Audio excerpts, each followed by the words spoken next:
Sir, একটা মেয়ে ছেলে এসেছে, হাতে ছুরি। ঘোষের কথায়ও ওসি সান্যালের মনোযোগ সরল না মোবাইলের গেম থেকে। ম্যাডামদের ধরিয়ে দিন। রত্না ম্যাডাম লালবাজার গেছেন, বাকিরা বেরিয়েছেন সেই ইভটিজিংয়ের কেসটার জন্য। আহ, আপদ যত সব। চলো দেখি। ফিমেল স্টাফেদের জন্য প্লাই দিয়ে একটা কেবিন বানানো হয়েছে আজিমগঞ্জ থানায়। ঘোষ লেডি কনস্টেবলদের অনুপস্থিতিতে মেয়েটাকে ইন্টারোগেশনে না নিয়ে এখানে বসিয়ে রেখেছেন। সান্যাল ঘরে ঢুকে মেয়েটাকে ভালো করে দেখলেন। বয়স বছর 25, পরনে দামি জিন্স, টাইট কুর্তি। গলা খাঁকড়ে বললেন,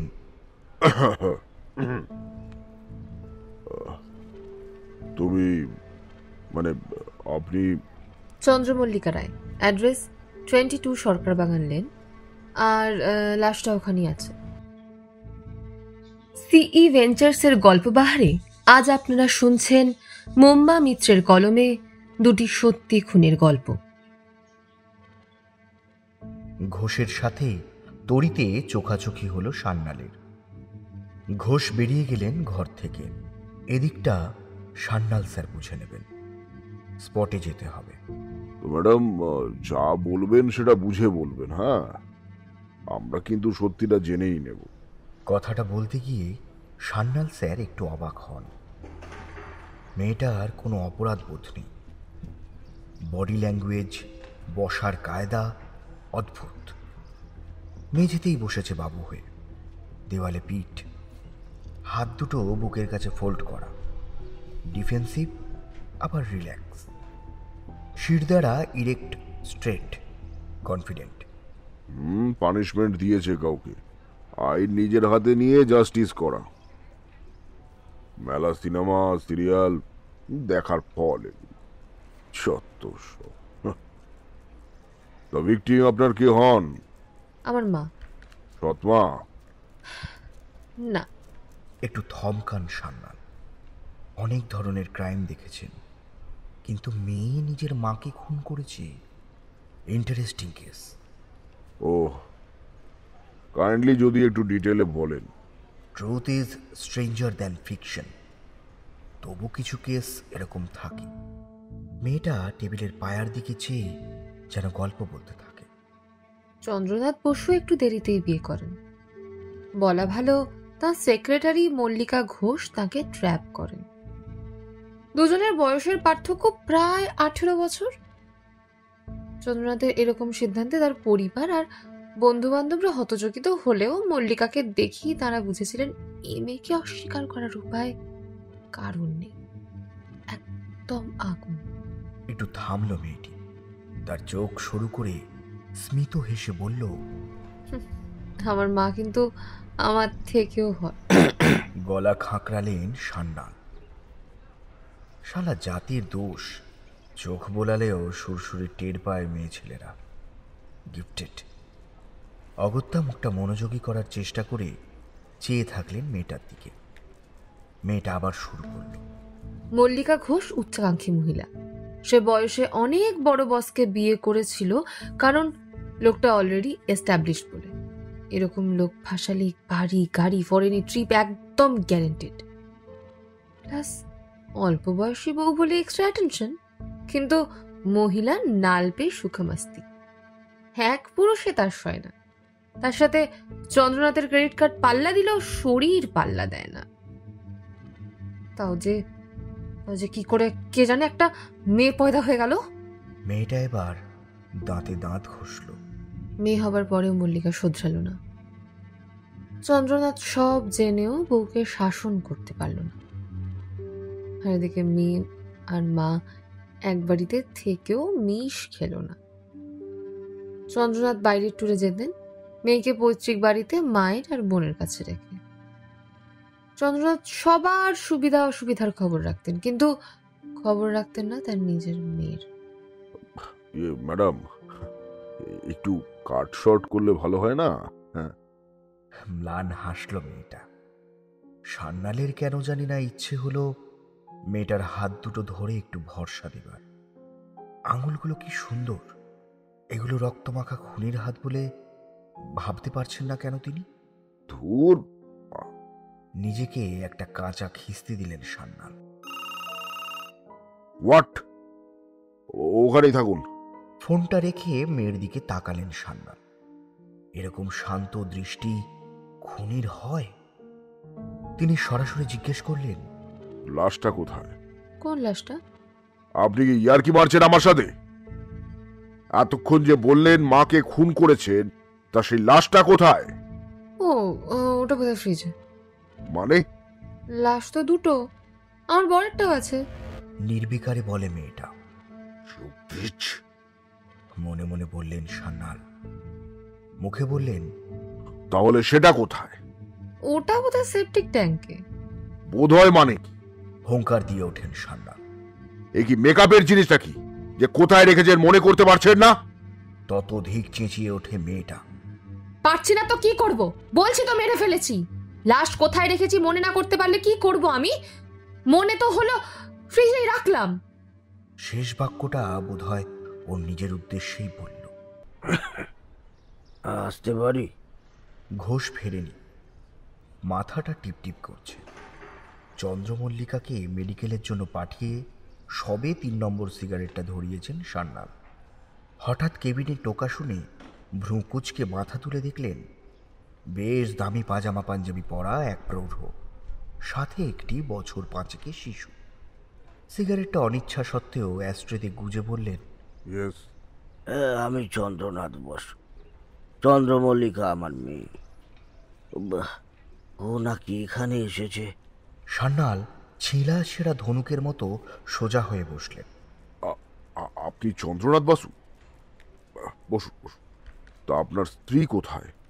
চন্দ্রনাথ বাবুর মুখটা কালো হয়ে গেল। তিনি মাথাটা নিচু করে বললেন, আপনাকে বলতে বাধা নেই। আমার স্ত্রী 3 মাস আগে দীপাঞ্জলের সাথে কোথাও চলে গেছে। দীপাঞ্জন? মানে দীপাঞ্জন রায় আপনার জামাই? প্রশ্নটা এলো দরজার কাছ থেকে। ঘোষ ফিরে এসেছেন। প্রশ্নটা তার। তারপর তিনি সান্যালকে একটা দায়সারা স্যালুট ঠুকে বললেন, না স্যার, ওই বাড়ির ত্রিসীমানায় মেয়ে ছেলে বেটা ছেলে কোনো লাশ নেই। চন্দ্রনাথ চুপচাপ বসে শুনছিলেন। এবার বলে উঠলেন, কোনো লাশ নেই স্যার, পাবেন কোত্থেকে? মিস্টার বাসু, আপনারা কি থানায় ছ্যাবলামি মারাতে এসেছেন?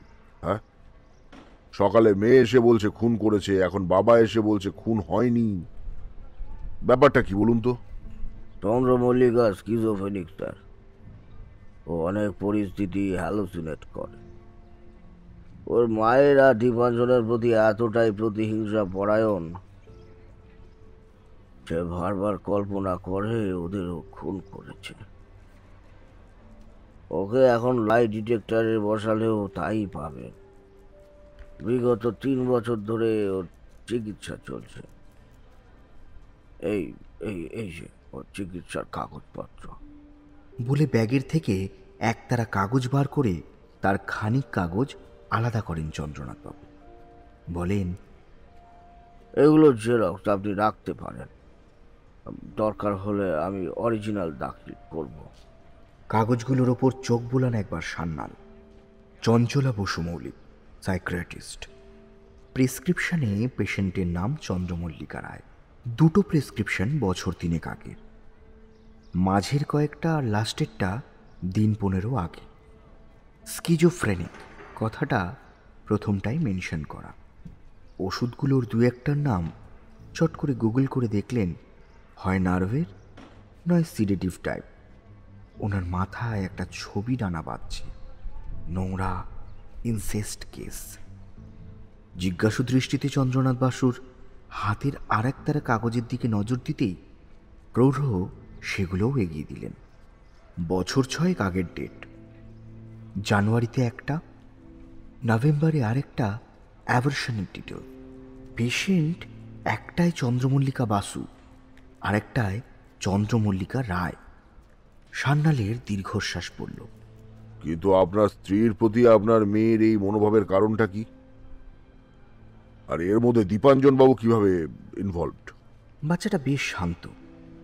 ও এর মধ্যে টেবিলের উপরে থাকা একটা বাজে কাগজ আর পেন্সিল তুলে নিয়ে আঁকতে শুরু করেছে। তার দিকে আর চোখে তাকিয়ে চন্দ্রনাথ বাসু শুরু করলেন। মল্লিকা আর আমার এজ গ্যাপটা বড়ই বেশি।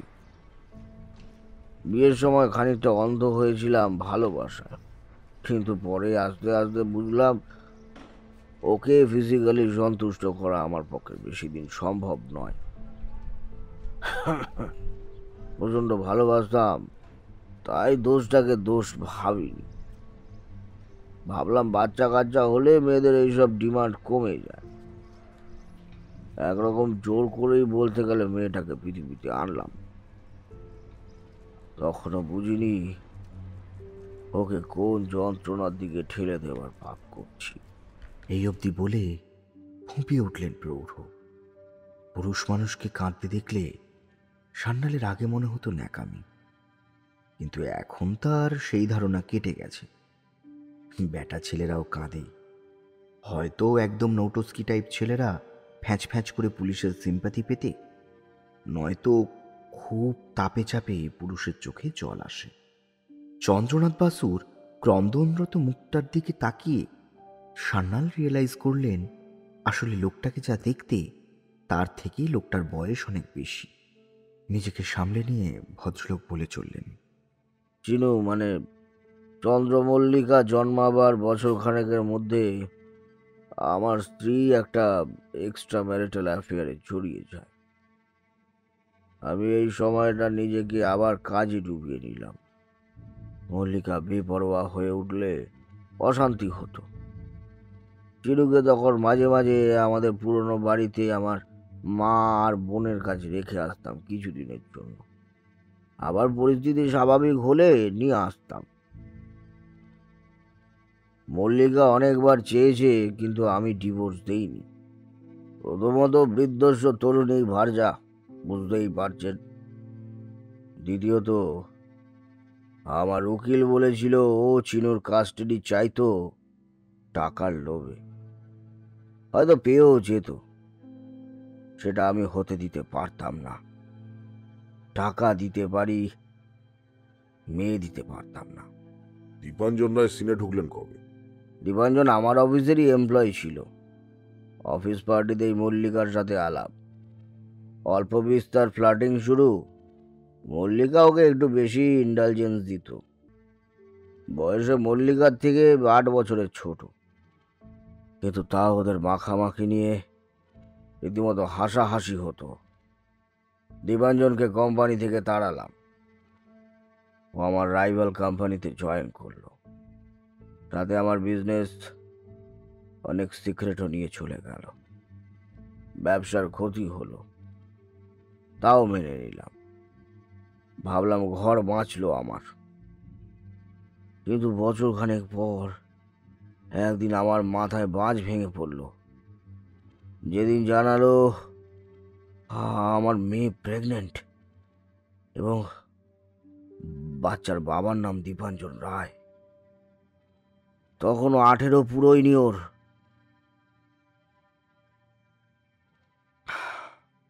আপনি বোধহয় মেয়ের থেকে একটু বেশি ডিটাচ হয়ে গিয়েছিলেন মিস্টার বাসু। যাই হোক, সব জেনে বুঝে তারপরও ওই বাস্টারটার সঙ্গে মেয়ের বিয়ে দিলেন? চিনুর মানসিক সমস্যাটা এই হালের, স্যার। মেয়েটা ছোট থেকে প্রচন্ড জেদি আর অ্যাটেনশন সিকার। তখন ওর বয়সই বা কত, 16 কি 17।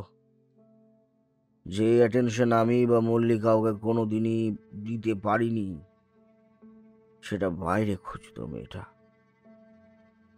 তাই হয়তো দীপাঞ্জন আর মল্লিকার পাতা ফাঁদে সহজে পা দিয়েছিল। আর মা যদি অন্ধকারের পথে মেয়েকে ঠেলে দেয়, তাহলে বোধহয় ঈশ্বরেরও ক্ষমতা নেই সেই সন্তানকে বাঁচায়। মেয়েটা তখন এমন জেদ ধরলো, তারপর প্রেগনেন্ট, খাওয়া দাওয়া বন্ধ করলো, অসুস্থ হয়ে পড়ল। আমি বাধ্য হয়ে রাজি হলাম। ওকে, মানে দীপাঞ্জন রায় আপনার বাড়িতেই থাকতেন ঘর জামাই হয়ে? শুধু তাই না, আবার আমার কোম্পানিও জয়েন করেছিল, আর নোংরামিটা পুরোদমে চালিয়ে যাচ্ছিল ওরা। সারা পাড়া জানে। চিনুর প্রথম 2-3টে বাচ্চা ওরা নষ্ট করে। প্রথম দিকের কাগজপত্র নেই আমার কাছে। এটা তখন অনেক ছোট, কনসিকুয়েন্সটা বুঝতো না অতটা। কিন্তু বিয়ের পরেও যখন একবার এই ঘটনা ঘটলো, তখন ওর মায়ের আর দীপাঞ্জনের গেমটা বুঝে গেল যে ওরা একটা সামাজিক সম্পর্ক ধোকার টাটির মতো সাজিয়ে রেখে নিজেরা। মানে আপনি মেয়েকে জানাননি যে ওই লোকটা আর আপনার স্ত্রী? বলা যায় অফিসার, মেয়ের কাছে বলা যায় নিজের অক্ষমতার কথা। যখন জানার, ও নিজেই জেনে গেছিল। কিন্তু ততদিনে ওরা ওকে ভুলভাল বুঝিয়ে 3বার বাচ্চা নষ্ট করিয়ে দিয়েছে। মাথা নিচু করেন চন্দ্রনাথ বাসু। আজও ভদ্রলোক পাইনি আপনি। ফস করে একটা সিগারেট ধরালেন সান্যাল। এইসব বড় লোকেরা যে কি ধাতুতে তৈরি, মাঝে মাঝে উনি ভেবে পান না। মেয়ের প্রতি এত দরদ, কিন্তু সেই মেয়ের লাইফ বরবাদ হয়ে গেল একটা জানোয়ারকে বিয়ে করে। লোকটা একটা কথাও বলল না। কেন না, নিজের শারীরিক অক্ষমতার দিকে আঙুল উঠবে বলে। চত্বর সব। এই আমার নাতি চিরঞ্জিত। ও হওয়ার আগে চিনু প্রচণ্ড জেদ করল এই বেবিটা রাখবেই। ওরা এসব ঝামেলা চায়নি। আমিও ভেবে দেখলাম, যদি দীপাঞ্জনের এবার অন্তত নিজের ফ্যামিলি তৈরির দিকে মন ঘোরে, ও আমার এমন গলার কাটা যে ওকে আমি গিলে ফেলতেও পারবো না, ওগড়াতেও পারবো না। তার থেকে এইভাবে ওকে মল্লিকার থেকে দূরে সরানো যায়। জিতের 1 বছরের জন্মদিনে আমি ওদের জানিয়ে দিলাম, এরপর বেশি বাড়াবাড়ি করলে আমি আমার সব সম্পত্তি মেয়ের আর নাতির নামে করে দেব। এতে ওরা একটু শোধরালো মনে হলো, জানেন। তাহলে তো স্থিতাবস্থা চলছিল। আপনার মেয়ের মানসিক সমস্যাটা কি তখন থেকেই শুরু হয়? এক্স্যাক্টলি। ও আর মল্লিকা বা দীপাঞ্জনকে বিশ্বাস করতো না। সব সময় চোখে চোখে রাখতো দুজনকে। অশান্তি ঝগড়া লেগেই থাকতো। তারপরও মনে করতো ওরা জিতের ক্ষতি করে দেবে। সেই ভয়টা যে নেহাত অমূলক ছিল তা তো নয়। মাঝে থেকে মেয়েটা আমার মানসিক রোগী হয়ে গেল স্যার। ওদের আলাদা ফ্ল্যাট কিনে দিয়েছিলাম, কিন্তু সেখানে একদিন ঝগড়া প্রায় খুনোখুনির পর্যায়ে পৌঁছলে আমি আবার ওদের বাড়ি নিয়ে আসি আর কাউন্সেলিং করালাম। এত রাগ স্বাভাবিক না। তারপর একটা ওইটুকু বাচ্চার দায়িত্ব। ডাক্তার বলল স্কিজোফেনিয়া। এখানে এসেও বেশ কয়েকবার অ্যাটাক হয়েছে, তবে কপাল ভালো, বড় সড়ো বিপদ কিছু হয়নি। চিকিৎসা শুরু হয়ে গিয়েছিল। আমাদের দেশে লোকে এরকম দুম করে মাথার ডাক্তার দেখায় না, কিন্তু good initiative. By the way, আজ আপনি বাড়িতে ছিলেন না? না, ভোরবেলা একটু মর্নিং ওয়াকে যাই। ইদানিং নাতিও সঙ্গ নেয়। ও আমার কাছেই শোয়। ভোরে দুজনেই বেরোই।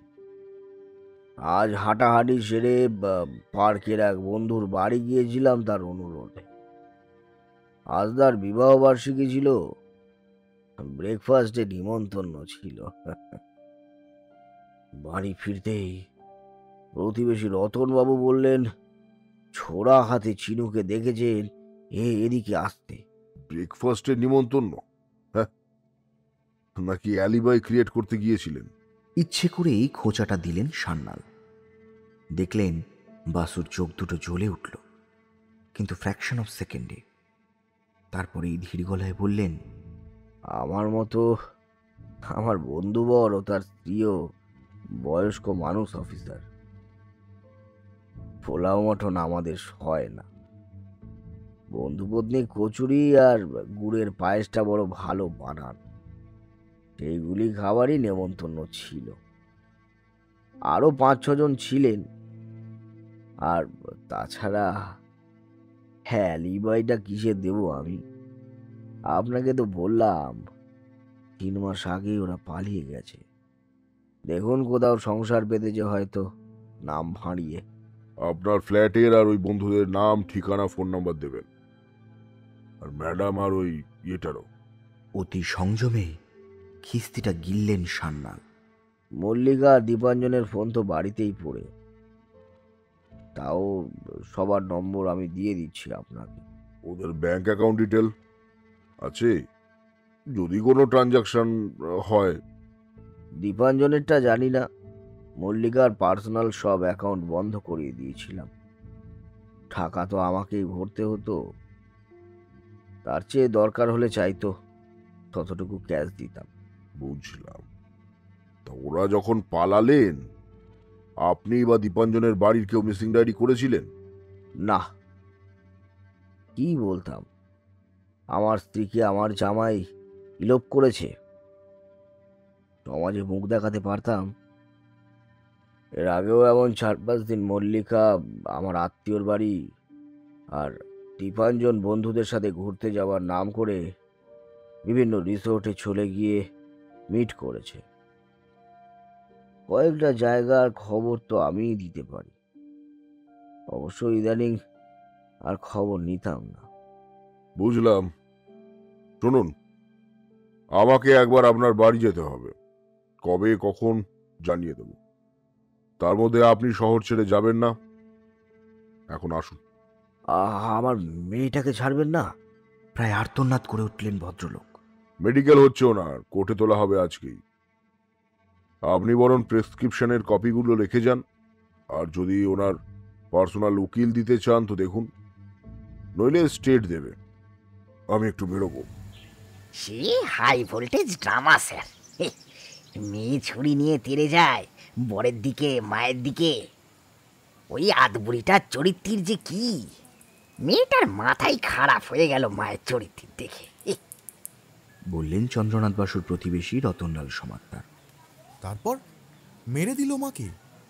ঘোষের প্রশ্নে সান্যাল কটমট করে তাকাতেই ঘোষ গলাটলা খাঁকড়ে বললেন, ইয়ে মানে এসব ঘটনা কবেকার? এ তো গত অনেকবার হয়েছে স্যার, সারা পাড়া জানে। তবে ওই তেড়ে যাওয়াই সার, তারপরে তো নেতিয়ে পড়তো কেমন। ওই বুড়ো বাপ টেনে ঘরে নিয়ে যেত, নয়তো খানিক ঝিমিয়ে বসে থেকে নিজেই চলে যেত। মা বা বর গায়ে হাত দিতে গেলে আবার তেড়ে উঠত। কত টাকা, ব্যবসা, বড় বাড়ি, হ্যাঁ, কিন্তু মান সম্মান বলে কিছুই ছিল না। ঘরের জঞ্জাল, রাস্তায় চলে আসতো। কেচ্ছার ভয়ে বাড়িতে একটা বাসন মাজনি অবধি রাখে না ওরা, জানেন? বুঝলাম। তা যাবেন নাকি? আমি কোথায় যাব? এই জন্যই বলে পুলিশ ছুলে 36 ঘা। আরে আরে, জেলে পুরবো না, ওদের বাড়ি যাব। পাড়ার 2-1 জন সাথে থাকা ভালো। সমাদ্দারের মুখটা দেখে সান্যালের একটা বিটকেল হাসি পাচ্ছিল। অতি কষ্টে চেপে মুখ ঘুরিয়ে নিলেন ঘোষের দিকে। ঘোষ ফিসফিস করে সান্যালের কানে কানে বললেন, সার্চ ওয়ারেন্ট নেই স্যার, মেয়ে ছেলেটার তো বেল হয়ে গেছে। পাগল ছাগল মানুষ, আর লাস্ট টাস তো কিছু পাইনি। আমরা কি করতে যাব স্যার? সান্যাল তত অধিক ফিসফিসিয়ে বললেন, আপনার গিলো ফ্রাই করতে। তারপর আবার ঘাড় ঘুরিয়ে দেখলেন সমাদ্দার ভ্যানিশ হয়ে গেছেন ম্যাজিকের মতো। বেল বাজাতেই যে দরজা খুলল তাকে দেখেই থমকালেন সান্যাল। চন্দ্রমল্লিকা স্বয়ং। সোজা চোখের দিকে তাকায় এই মেয়ে ছেলে। আজ অবধি কোনো ক্রিমিনালকে এটা করতে দেখেননি সান্যাল। আর এর তাকানোতে অন্য কিছু একটা আছে যেটা ওনার পালস রেট বাড়ায়। সান্যালকে দেখে চন্দ্রমল্লিকা সপ্রশ্ন দৃষ্টিতে তাকিয়ে থাকলো খানিকক্ষণ। তারপরেই পেছন থেকে, আরে আপনি, কি ব্যাপার? বলে চন্দ্রনাথ বাসু এগিয়ে এলেন। তারপর মেয়েকে বললেন, যা তো মা, একটু চা করে আনতো। চা খাবো না, আইসক্রিম আছে? সান্যালের অদ্ভুত আবদারে ঘোষ বিষম খেলেন। ফ্রিজটা দেখবেন তো, ওটা রান্নাঘরে। চন্দ্রমল্লিকার ঠান্ডা গলার উত্তর। আপনি খুব স্মার্ট ম্যাডাম। বলে চন্দ্রমল্লিকাকে অনুসরণ করলেন সান্যাল। গোটা বাড়িটায় খুঁটিয়ে খুঁটিয়ে দেখলেন সান্যাল। বেশ বড়সড় দোতলা বাড়ি, নিচে 4টে ঘর, তার 2টো অ্যাটাচ বাথরুমওয়ালা বেডরুম, একটা ড্রয়িং রুম আর একটা কিচেন কাম ডাইনিং। এটা বেশ বড়, দোতলায় প্রায় একই সব। খালি ড্রয়িং রুমের ওপরের ঘরটা মনে হলো বাচ্চাটার স্টাডি, আর কিচেনের ওপরটা খোলা ছাদ। বাড়ির পিছনে বড় বাগান মতো, খুব একটা মেনটেইনড নয়। সেদিকে 2টো তালাবদ্ধ ঘর, একটা নাকি স্টোর আর একটা টয়লেট, তবে ব্যবহার হয় না। স্টোরটা ভালো করে দেখলেন সান্যাল, টয়লেটটা উঁকি দিলেন। সন্দেহজনক কিছুই নেই। চন্দ্রনাথ বাসু সম্পর্কে হোমওয়ার্ক করেছে সান্যাল। বাসুকেম কেমিক্যাল জগতে পরিচিত নাম। ওনারা বিভিন্ন রাসায়নিক ম্যানুফ্যাকচারার ও এক্সপোর্ট করেন দেশে বিদেশে। টার্নওভার ভালোই। এ বাড়ির আনাচে কানাচে বৈভব। মাঝারি মাপের বাড়িঘর হলেও দামি ফার্নিচার আর গ্যাজেটে ভর্তি। রান্নাঘরটি হাল ফ্যাশনের মডিউলার কিচেন। সান্যাল এই প্রথম অটোমেটিক ডিশওয়াশার দেখলেন। সমাদারের কথাটা মনে পড়ে গেল। সব কাজ যন্ত্রে হলে কোন শালা কাজের লোকের নখরা উঠাবে?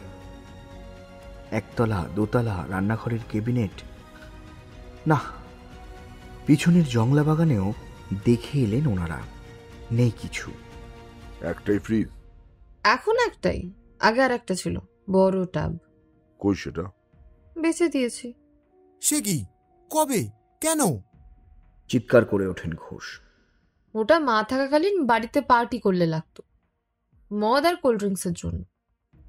পরে থেকে খারাপ হচ্ছিল, তাই বেচে দিয়েছি পোল্ট্রির মাংসের দোকানে। আপনি চাইলে গিয়ে দেখে আসতে পারেন, ওকে জিজ্ঞেস করলে করতে পারেন ওতে কোনো লাশ টাশ ছিল কিনা। ঈষৎ বিরক্তি মিশ্রিত কণ্ঠে বললেন চন্দ্রমল্লিকা। রাগ করবেন না ম্যাডাম, আমাদের কাজটাই ছ্যাঁচড়া টাইপ।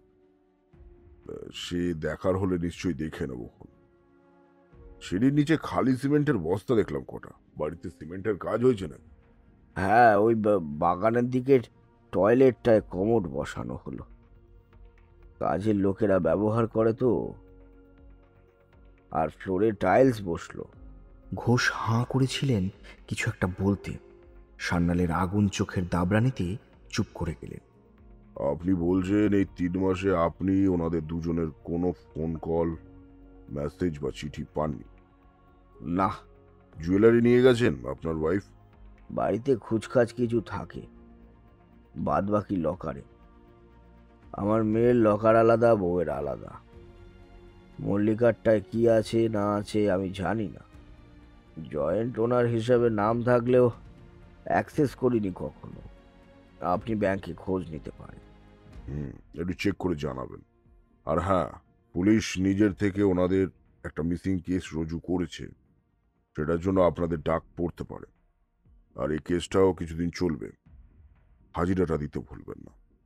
স্যার, পোল্টুর দোকানে যাব না? মাইনে কত আপনার? মাসের শেষে মাংস কিনবেন? তা না স্যার, ওই ফ্রিজটা আর স্যার বাগানের বাথরুমের মেঝেটা খুঁড়ে দেখা দরকার।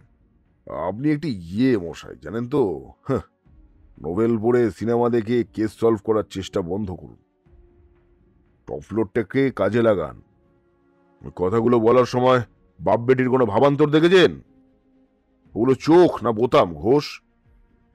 ওসব জায়গায় গড়বড় থাকলে চেপে যেত। ওয়েবসাইটে চেক করতে পারেন, কিন্তু আমার মন বলছে কিচ্ছু পাবে। এখানে অন্য খেলা আছে। আজ ফরেন্সিকের রিপোর্ট পাঠানোর কথা না? থানায় চলুন। ফরেন্সিক রিপোর্ট পাঠিয়ে দিয়েছেন? কখন? ও, সফট কপি? আচ্ছা আচ্ছা, আমি প্রিন্ট নেব?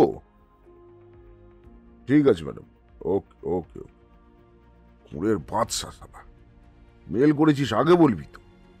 তারপরই ওনার নজর পড়ল টেবিলময় ছড়ানো কাগজের দিকে। অন্য কেউ ওনার টেবিলে হাত দেয় না। অনেক ফালতু কাগজ জমেছে, সেগুলো উনি নিজে চেক করে বাতিল কাগজে ঝুড়িতে ফেলেন।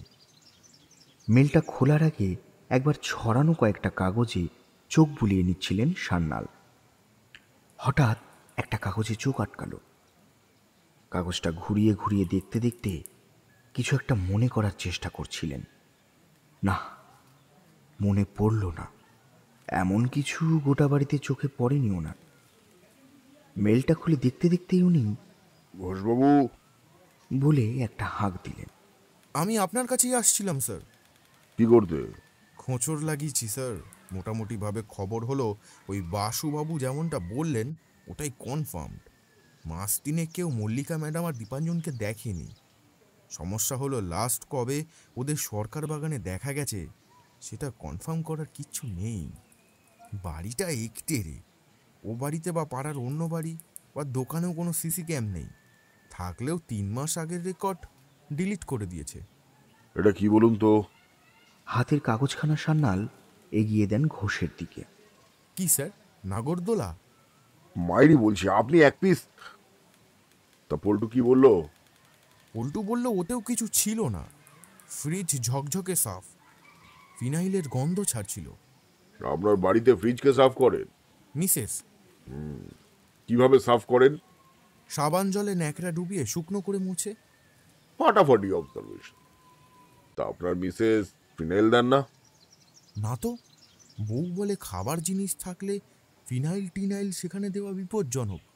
গাড়ি বার করতে বলুন, সরকার বাগান যাব। আপনার বাবা আর ছেলে কোথায় মিসেস রায়?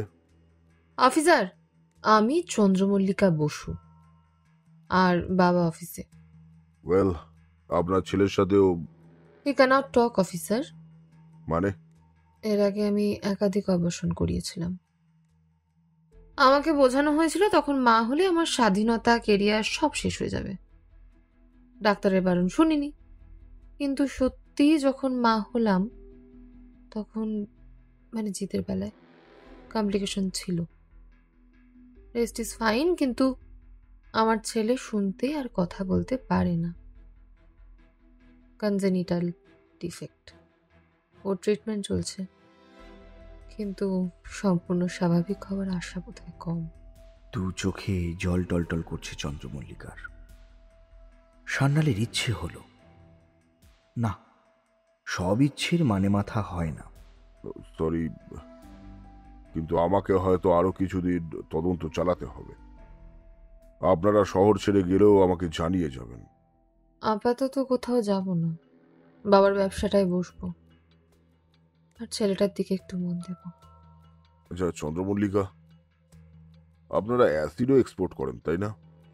ভিজে চোখ ঝিকিয়ে উঠল চন্দ্রমল্লিকা বাসুর। করি স্যার। আর চঞ্চলা বসু মৌলিক? আমার পিসিমণি। আপনি হ্যান্ডসাম হওয়ার সাথে সাথে কিন্তু বেশ smart mister Sanyal. Thanks for the compliment madam. Mister রায়কে বলবেন আমি পরে আসবো দরকার হলে। আজ আসি। গাড়িতে উঠে একটা সিগারেট ধরালেন সান্যাল। ঘোষ স্টিয়ারিংয়ে বসে অনর্গল বকে চলেছেন। মল্লিকা আর দীপাঞ্জনের ছবি চালিয়ে দিয়েছি স্যার। ওই 2 পাবলিককে সামনে আনতে পারলেই, বা অন্তত কোথাও গিয়ে ঘাপটি মেরেছে জানতে পারলেই। কি করবেন? হ্যাঁ, কি করব মানে এই যে একটা নোংরা কাজ, শাশুড়ি আর জামাই হয়ে ওহ, পিন ভাঙা রেকর্ডের মতো করছেন কেন? রুটিন অ্যান্টেনা চালান, বেশি লাফালাফি করার দরকার নেই। কিন্তু স্যার, চন্দ্রনাথ বাসু যদি দেখেন যে দামি গয়না কিছু মিসিং। ঘোষবাবু, চাকরিটা কি ঘুষ দিয়ে পেয়েছিলেন? একটা সহজ কথা আপনার মাথায় ঢোকে না? ইয়ের পুলিশ আপনি? চন্দ্রমল্লিকা বা তার বাপ কমপ্লেন না করলে দুটো গামধারী কোথায় খেলনাবাটি খেলছে তাতে কার বাবার? বড় রাস্তায় পড়ে থানায় চলুন, একটা জিনিস দেখাবো। ওই মেয়েটা ছুরি নিয়ে থানায় এসেছিল যাতে আমরা ওকে খুনি বলে জেলে পুরি, কিন্তু কেন? ও তো খুন করেইনি। চেঁচিয়ে ওঠেন ঘোষ, হাতে ফরেন্সিকের মেলটার হার্ড কপি। কিন্তু তারপর আমরাই ওকে ক্লিন চিট দিতাম। আজ নয় কাল মল্লিকা আর দীপাঞ্জনের গায়েব হওয়াটা নিয়ে কথা উঠতই, আর উঠলে এরাই হতো প্রাইম সাসপেক্ট। তাই পুলিশি তদন্তের গোড়া মেরে রাখলো।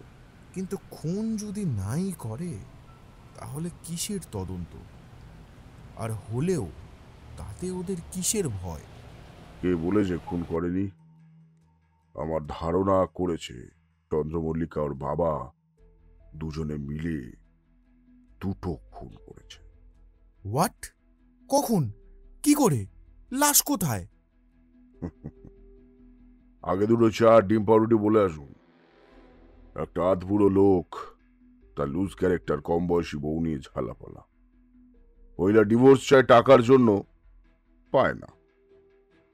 তাদের মেয়ে অ্যাডাল্ট হলে তো কাস্টাডি নিয়ে আধবুড়োটাকে ধুইতেও পারবে না। তখন সেই মহিলা টাঁড়া বুদ্ধি খাটায়, এতটাই নোংরা যে নিজের আশিকের সাথে নিজের মেয়েকে ভিড়িয়ে দেয়, যাতে তাকে বাড়িতে এনে তুলতে পারে। বাচ্চা মেয়েটা অ্যাডাল্ট হওয়ার আগেই প্রেগনেন্ট হয়ে যায়। সেইটা দেখিয়ে আধবুড়োটাকে বাধ্য করে মেয়েটার ওই বস্টার্ডের সাথে বিয়ে দিতে। কিন্তু বাচ্চাটা রাখতে দেয় না পরে। কিন্তু একবার বুড়োর মেয়ে জেদ করে একটা বাচ্চার জন্ম দেয়। বুড়ো আস্তে আস্তে বউয়ের ডানা ছাড়া শুরু করে। তার উত্তরাধিকারী এসে গিয়েছিল, তাই সে তার যাবতীয় সম্পত্তি তার নামে করার সিদ্ধান্ত নেয়। এতে ওই দুজন আরো চোটে মেয়েটা আর বাচ্চার ক্ষতি করার চেষ্টা করে। এবার বুড়োর আর তার মেয়ের ধৈর্যচ্যুতি ঘটে। এদের হাত থেকে মুক্তি পেতে বাপ মেয়ে একটা ফুল প্রুফ প্ল্যান শুরু করে। ঘোষ হাঁ করে শুনছিলেন। এতক্ষণে বলে ওঠেন, মানে? মানে আপনি এ জন্মে বুঝবেন না। এ বড় লং টার্ম প্ল্যান। গত 3 বছর ধরে এই প্ল্যান চলছে। 3 বছর? কিন্তু 3 বছর ধরে তো মেয়েটা পাগল। আমার বিশ্বাস চন্দ্রমল্লিকা সম্পূর্ণ সুস্থ। ওর ডাক্তার চন্দ্রনাথ বাসুর বোন, উনিও এতে সামিল। তবে গোটা প্ল্যানটা নাও জানতে পারেন। দাদাকে মানা করা ওনার পক্ষে সম্ভব নয়। দাদাই লেখাপড়া শিখিয়েছেন, বিয়ে দিয়েছেন। দাদা বললে উনি ভাইজিকে স্কিজোফেনিক বলে সার্টিফাই করতেও অব্লিগেটেড। কিন্তু খুনগুলো কবে হলো স্যার? কিভাবেই বা হলো? 3 মাস আগে। হ্যাঁ? উত্তেজনায় দাঁড়িয়ে পড়েন ঘোষ। আরে বসুন বসুন, ঠিকই বলছি। আমার ধারণা মল্লিকা আর দীপাঞ্জন 3 মাস আগেই খুন হয়ে গেছে। ঘোষ, আজ অব্দি খাবার জিনিস রাখার ফ্রিজে ফিনাইল দিতে দেখেছেন? দেখেননি? কারণ ওই ফ্রিজে দুটো লাশ ছিল। ওইভাবে তো ফ্রিজ বেচা যায় না। তাই লাশের ব্যবস্থা করার পর ফ্রিজটাকে ভালো করে ফিনাইল দিয়ে ধুয়ে মুছে সাফ করে বেচা হয়েছিল পল্টুকে। দুটো লাশ গায়েব হয়ে গেল? গায়েবই বটে, তবে ফেরেনি কোথাও। 3 মাস ধরে টুকরো করে ওই বাগানের বাথরুমে অ্যাসিডে পুরোপুরি গলিয়েছে। বাস্তুকেমের মালিককে অ্যাসিড কিনতে দোকানে যেতে হয় না। আর বাগানের ওই বাথরুমে কেউ চায় না অনেক বছর।